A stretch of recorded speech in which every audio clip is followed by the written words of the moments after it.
¿Qué tal a todos? ¿Cómo andan? Bienvenidos a este nuevo podcast que lo vamos a llamar Mate Gambetta, en honor a dos símbolos históricos de lo que es nuestra sociedad argentina, que representan gran parte de lo que es nuestra historia en sí. El mate, por un lado, la bebida que tomaban los gauchos, que lo utilizaban como infusión, que hoy en día cada uno tiene un mate en su casa, y si no lo tomás, te invito a que lo tomes, que es buenísimo. Ahora, por el lado de la gambeta, un término proveniente seguramente de la jerga a la cual vamos a hacer alusión en este podcast, que es al fútbol. ¿Y por qué te vengo a hablar del fútbol? El fútbol como un rasgo cultural y sociológico de la Argentina. Y es por eso que decidí titular a este primer capítulo El fútbol ya es historia. ¿Por qué? ¿El fútbol se terminó? No. Estás equivocado si pensás eso. Sí puede haber mutado con el tiempo. Pero lo que yo te quiero llevar en este primer capítulo es a pensar el fútbol como un fenómeno histórico y que marca lo que es la cultura argentina. Por eso, gran parte de nuestro título es Gambetta, porque la gambeta es utilizada en todos los términos de nuestra vida cotidiana. Y si no, pensá a aquel que vos llamaste por teléfono a un call center y el tipo te decía, te paso con tal, y vos esperás 30 segundos hasta que te atiende otro después de que sonó una música. Te paso con tal, y ahí otro, sí, ¿qué quiere? ¿Servicio técnico? Sí, aguarde que ya lo atienden. Y así, ¿qué te están haciendo? Te están gambeteando constantemente, nada más que vos no te das cuenta. Pero claro, por ahí te dicen, no te dan atención, y le querés poner otro nombre. Pero básicamente, si vamos a llevarlo a un término futbolístico, es la gambeta. ¿Y cómo llega el fútbol a la Argentina? Un resumen corto de esto. Inglaterra, en un momento dado de la historia, siglo XVII más o menos a la mitad, había una monarquía, se termina dividiendo ese poder y es la monarquía parlamentaria, se conforma un parlamento que tenía dos cámaras, como es aquí en la Argentina, que tenemos diputados y senadores. Bueno, en ese lugar, en Inglaterra, justamente se hace lo que es la Cámara de los Lores y de los Comunes. Con el paso de los años se sanciona una ley que es la de la propiedad privada, o sea, el derecho a la propiedad privada.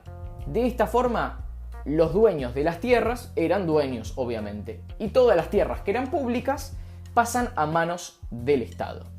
Y, obviamente, las remataban al mejor postor. Eso es, obviamente, como pasa en muchos lugares del mundo entero. En ese caso, obviamente, con menos derechos, sobre todo de las personas y los trabajadores, tampoco podían llegar a comprar dichas tierras y generalmente se las quedaban siempre los mismos terratenientes, que eran los grandes ricos de aquellas épocas, los ex señores feudales. Bueno, acá eran los grandes terratenientes de latifundios y de grandes extensiones de tierras. Pero ¿a qué voy con esto? Comienza un proceso tal que, mediante otras leyes de productividad y de producción, los burgueses, empieza a surgir una burguesía, que es una parte de la sociedad, de aquellos hombres que tenían ciertos capitales para poder producir algunas manufacturas, pero claro, se veían con la necesidad, ante esta emergencia que justamente salió a la luz con el nombre de Revolución Industrial, es que terminan necesitando ciertas materias primas para poder fabricar ciertas manufacturas.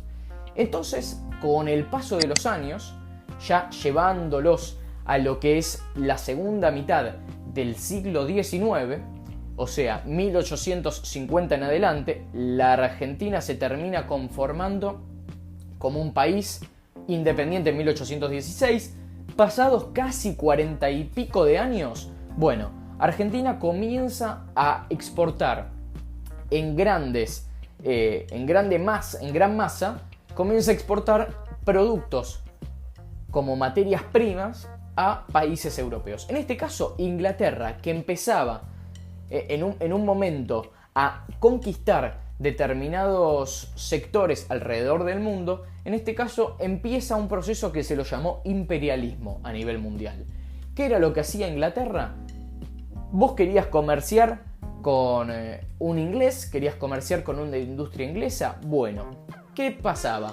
Vos le vendías las materias primas, ellos te aseguraban que te vendían las manufacturas, pero pará, no leíste la letra chica.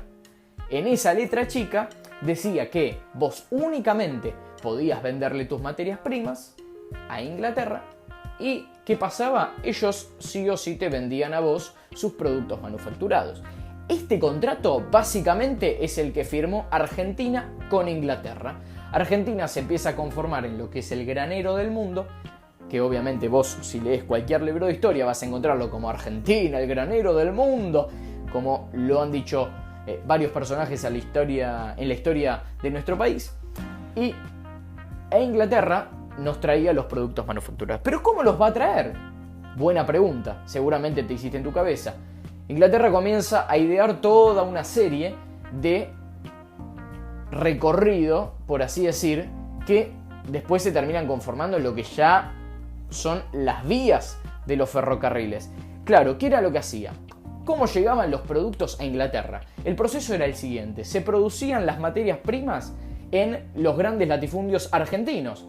¿Qué quiere decir? En el centro del país, en la región pampeana, Argentina tenía grandes latifundios de tierra con la posibilidad de explotarlos y de esa manera poder conseguir materias primas. Las materias primas llegaban bajo las vías de los ferrocarriles hacia la zona portuaria, que es la zona de Buenos Aires. ¿Y qué pasaba en Buenos Aires? Los productos salían en barco hacia Inglaterra, en este caso.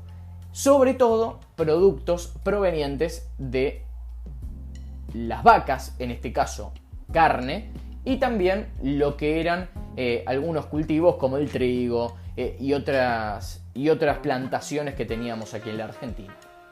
De esa manera, los productos, las materias primas salían hacia Inglaterra y hacia aquí venían productos manufacturados, o sea, producciones inglesas. También los ferrocarriles eran producciones inglesas que los traían en barcos en distintas partes, segmentados para que puedan ser colocados aquí en las vías de los ferrocarriles. ¿Qué sucedió? En la Argentina, ¿cómo llega el fútbol a surgir?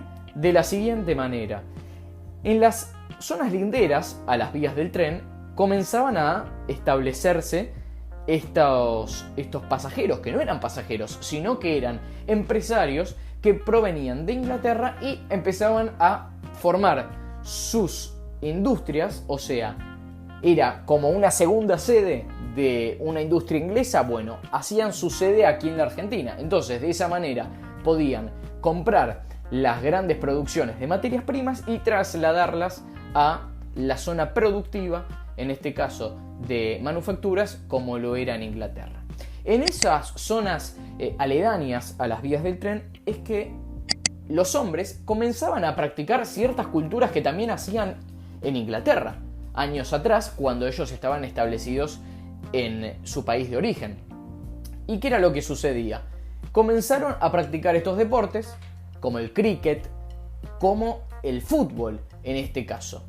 ¿Y qué era lo que se veía? De acá en la Argentina empezaban a ver y a observar que era un deporte practicado y en demasía, y que era interesante poder inculcarlo también aquí en la sociedad argentina. Un primer intento fue con una persona que se llamaba Thomas Hogg, que fue un marino que vino aquí y no pudo de alguna forma trasladarlo a lo que era la producción masiva, ¿no? El fútbol como un elemento masivo en todo el país. Recordemos que en esa época no había redes sociales, la gente no sabía qué hacías en La Quiaca y tampoco sabía qué estabas haciendo a 3 cuadras de tu casa. Entonces, de esta forma era difícil trasladarlo a distintos sectores de la sociedad.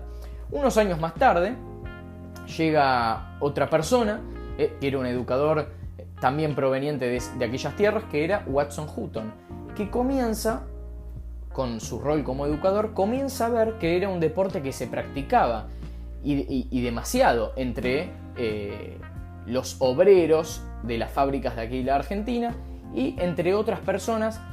Entonces él empieza a observar y dice, bueno, esta práctica a mí me puede servir para adaptarla a mis estudiantes aquí en la Argentina.